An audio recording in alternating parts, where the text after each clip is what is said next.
Remember when you were in grade school and you got to do show and tell and you got to bring your one special thing? You get to see all of my special things for like a good 20 minutes. This is what I like to keep on hand. If you're hand making buffalo mozzarella, just kidding.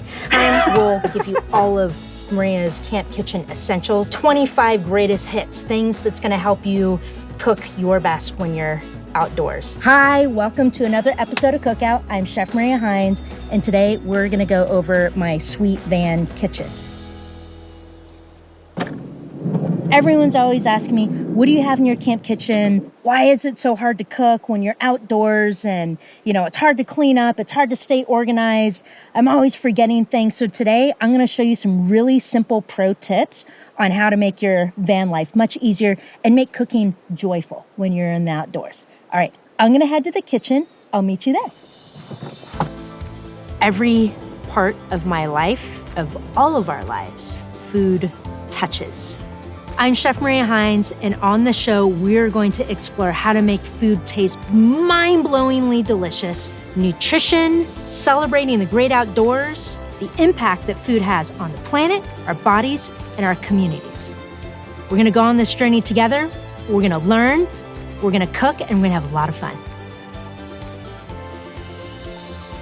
Here is my fabulous kitchen, one of my all-time favorite kitchens to work out of. My wife and I will live out of this van for 3 weeks, go on a road trip, and this really has everything that we need. And of course, as per usual, the kitchen takes up half of the space in my home and in my van, because what I love to do, I love to cook and I love to feed people. And that's what we're gonna talk about, how to set you up for success today so cooking can actually be fun and not feel like a hardship. Here is bin number one.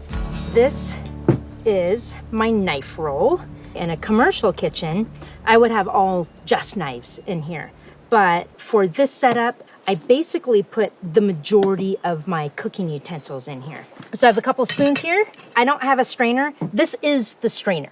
This right here, big serving spoon, mixing spoon, little baby tongs for little baby things. If I do any foraging, if there's berries around or anything like that, it's always nice to have a little pair of scissors, or if you have something that, in a package that you need to cut open. I really like having a serrated knife to cut bread, to cut tomatoes. And the beauty of a serrated knife is it really it bites into whatever it is that you're cutting. I have this little utility size knife. So I don't have a paring knife. I will use this for a paring knife. So in this whole kit and everything that I have, these three, I can do everything I need with these three knives. And then I always like to bring along this right here. This is a butcher's steel.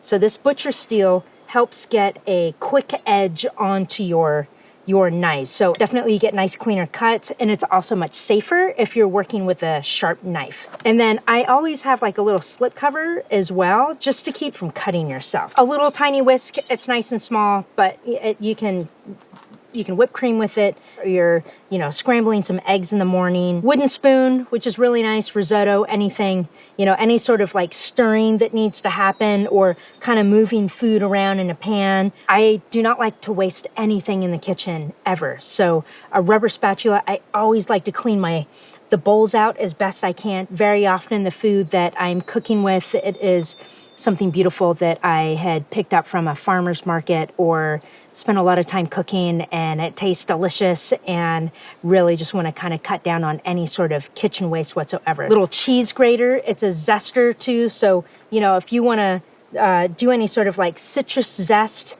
this is perfect for that, or any cheese. I have my spatula right here. What I really like about this spatula, it's a fish spatula. So it has this nice angle, and then the metal here is kind of tapered. So when you go through and you actually pick something up, it really comes out of the pan, especially if you have something as delicate as fish. And the beauty of having all these slots and everything is whatever oil is in the pan or anything, it's just gonna slide right through. So you're really just picking up the fish, or, or even a piece of tofu, or if you're perfectly caramelizing little JoJo's in a pan because you want to have like some little home fries with the burger that you made. It brings the elegance to it, and it brings the ease to it, and you feel like you're cooking real food when you're outside. And then a peeler, always, right? So for your fresh veggies and little carrot sticks or anything that you're doing, it's always nice to have a good peeler, or ginger, or anything that you might need that for. So I always do what I can to have a wine key with me, and also a beer opener. Major party foul if you forget to bring a wine key, or something to be able to open your beer up. So I always keep this. But if I don't have this, check out one of our previous episodes, and I show you how to open up a wine bottle with a boot. I have some cooking shears here. So these right here, and I put a little rubber band on them just to kind of, keep it a little closed up, a little protected there. But this, very often if I am gonna grill something over a pit or whatever, and I want to cook it really quickly, I want to make sure it's, I'm cooking it nice and even. Like, I can bring a whole chicken and just cut out the back very quickly with these poultry shears. It's nice and easy. Or, if you have some shellfish, if you're doing a big shellfish boil or something like that, it's always nice to have a pair of scissors like this around. Meat thermometer, so this is really great to have, especially if you're cooking proteins. You want to make sure that you keep it out of the food danger zone. Generally speaking, you want to keep your food like either under 35 to 40 degrees, and you want to make sure that it's hotter than 140, 145 degrees. Camp stoves, the pilot can go out. Sometimes they get a little fussy, so it's nice to have a lighter around, and just to start your fire if you have a big fire pit or something like that. It's just nice to have little clips, like if you opened up a bag of chips or whatever, having these little clips and stuff are really helpful. I really like to keep things fresh because it tastes so much better. Even when you're out in these environments, like, why can't we have the same eating experience that we would have in our kitchen at home or in a restaurant? Like, you can absolutely facilitate that. It might be just like a little bit more work, but if you're really organized and you have everything that you need, you really can deliver that same experience. But you have this beautiful setting like this. Like, here we are, we're out here in the woods, and what a beautiful, beautiful place to cook and just celebrate. This is a base kit right now, and I would use practically everything inside of this kit. If you have a couple of pans and a stove and you have just this, you can do quite a bit of cooking. All right, so we're gonna close this up, say goodnight for them now, sleep well, play nice. Cleanup kit. Cooking outside, one of the biggest barriers for me has always been like, I can't keep things clean, and things get messy, and so that drives me nuts. But I found a way to be able to do it because this is just way too motivating. Always have some kitchen towels in here, some paper towels. If you have greasy spills, any of those sorts of spills that these would get just really dirty and nasty, having a couple of these, paper towels is really helpful. There's some dish soap in here for cleanup, a little bit of hand sanitizer. Again, like being able to keep things like clean, lots of antibacterial and stuff like that. Clean kitchen's a happy kitchen. Trash bags, little wipies, like if your hands get really greasy and you're having a hard time getting the grease off of it. And then just having like some little scrubbies. So if your pan gets a little burnt or something like that, it's always nice to be able to scrub those out really nicely. I have so many containers here. You do not need this many containers, but again, like I do a lot of cooking. I might be on the road for a long time, so I like to have a lot of these different containers. One of my favorites is, this is all made out of silicone, including the lid. These are really nice, these stasher bags. They have a really nice seal on it. So it's another great way to, store your food. The other great thing about this is you can actually warm your food up in this. So if you made some chili, you could just put your chili in this and just, get a pot of water on and put that in there and heat it up. I love having like a nice little, smattering of this beeswax paper. You can tell how sticky it is, which is really nice. So when you wrap it around a container, it really holds its shape. There's another great little storage option. It's only taking up this much space, right? But with this much space, again, silicone lid, and this is tin, but you have all of these different sizes. This is a beefed up version. If I had just 1 or 2 pieces of beeswax, and a couple of these stasher bags, I would be good to go. So here we have bin number 2. Remember when you were in grade school and you got to do show and tell and you got to bring your one special thing? You get to see all of my special things for like a good 20 minutes. Always have some salt on hand, always have some chicken broth on hand. I love having fresh ground pepper. You can really taste the difference. I feel like if it's not fresh ground, it gets a little musty. So I just keep this little tiny pepper grinder, a little bit of chili flake, a little bit of Aleppo pepper. I love this pepper. It's really nice. It's not super spicy. It's not as spicy as the red chili flakes are. And it has a really nice, like a little bit of a smoky quality to it. A little bit of chili powder is great. Tacos is just like kind of a go-to if you're camping because it's, you know, ground beef or ground tofu or whatever. It's always nice to have a little spice to make your tacos taste that much better. Sumac, which is really nice. Sumac, it has a nice like lemony kind of piquant flavor to it. So it's nice and citrusy. A little bit of ginger. Some cumin. I love cumin. It's a go-to of mine. Paprika.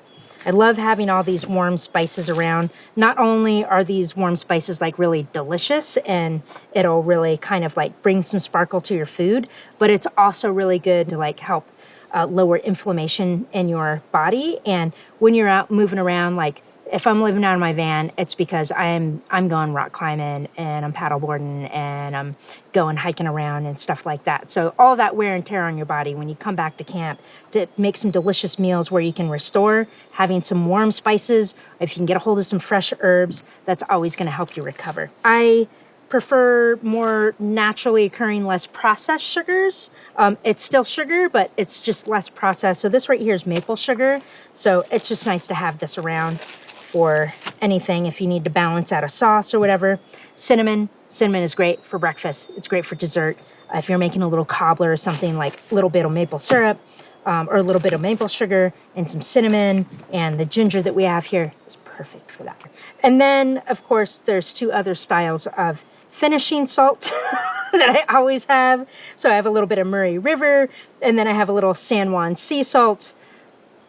Probably most people don't have that many different types of fancy salts in their little camp kit. So you can get away with just like one of the salts that you're going to cook with. And like, I mean, it's always nice to have like one little thing of finishing salt. When I say finishing salt, it basically means you're not dissolving the salt or cooking the salt into the food, okay? Let's say if I grill a piece of meat or a piece of fish. After I grill it, I'm just gonna sprinkle a little bit of the salt on top because I actually want the texture of the salt and I want the flavor of the salt, that like kind of really clean sea flavor. And it doesn't taste like seafood or anything, but it has that briny quality to it. Check this out. Look how beautiful that is. You have that beautiful, beautiful texture. It's really nice to be able to have that on there and it feels like you're cooking in a restaurant. To me, having an experience and creating an experience is one of my biggest joys. And when you have the perfect set and setting, like how we are out here in the woods, and then you have all these like little tiny finishing touch points that don't take up too much space, it's just gonna bring your meal to the next level. We have my cutlery and such. Nothing worse going camping, getting something canned and not having a can opener. So here we go, small, compact, really easy to use. If you are baking and you want to make a little cake or, you know, cupcakes or whatever it is, muffins or whatever, it is kind of nice to have these around. All of this, basically just cutlery, you know, some forks and spoons and all that sort of stuff. This is my pots and pans. I put the spices in there because I'm always gonna pull this out when I pull the pots and pans out because I'm getting ready to cook. It's always nice to have a little bit of foil. We have our bowls, some tea or pour over coffee, which I prefer. Having something with a handle like this, really nice if you're making rice or whatever. If I am working over like a big fire pit, I like having these really long tongs, so it keeps you safe, it keeps you out of the fire, and it really allows you to have control over the food and not let the fire control you, but you be able to control the fire. These right here, it's a composite material. These cutting boards, what I like about it is they're not super porous, and again, trying to keep things clean in a camp environment. If you have a wood cutting board, so much bacteria can start to live in there. And especially if you're like living out of your van for 3 weeks and you don't have access to like perfect hot running water to be able to keep things clean, having something like this that, you know, that isn't porous will definitely kind of help out from a food safety issue. You can bake cakes in here, like in the backcountry, and it's super light and it cooks really evenly. You can put some coals on the lid to, you know, help with the cooking process, but really light, nice to have. And I try and find things that I can nest, because if you nest things, it's going to just give you that much more space. If you want to fry an egg, or if you want to, you know, saute up some vegetables, stir fry. If I'm making a one pot, this is a really nice option. If I'm making a curry, or, you know, if I'm making a big batch of rice, or if I'm cooking pasta or something like that. This is kind of nice to have the handles, so it's like it stays nice and sturdy. And this is another great like little one pot, or even kind of like a little casserole thing, and you can eat literally right out of it. I mean, any of these you can just eat right out of it. If you're just doing a couple little, you know, little sunny side up fried eggs or something like that, having a little pan, or this is a great like single serving or even split, like a little cobbler. You put it over the fire and you just let it cook, and you just hang out and you have beautiful little dessert. This is great to cook over the fire. This is really nice. You can just put it right on the coals and get something, you know, cooking in this. And then of course for my pour over, my coffee, or if I'm making loose leaf tea, if you're hand making buffalo mozzarella, just kidding. And then a couple of sheet pans is always nice to have if you're cooking a chicken, or like after you get done, you know, cooking burgers or whatever. It's nice to have one, put all your burgers on there.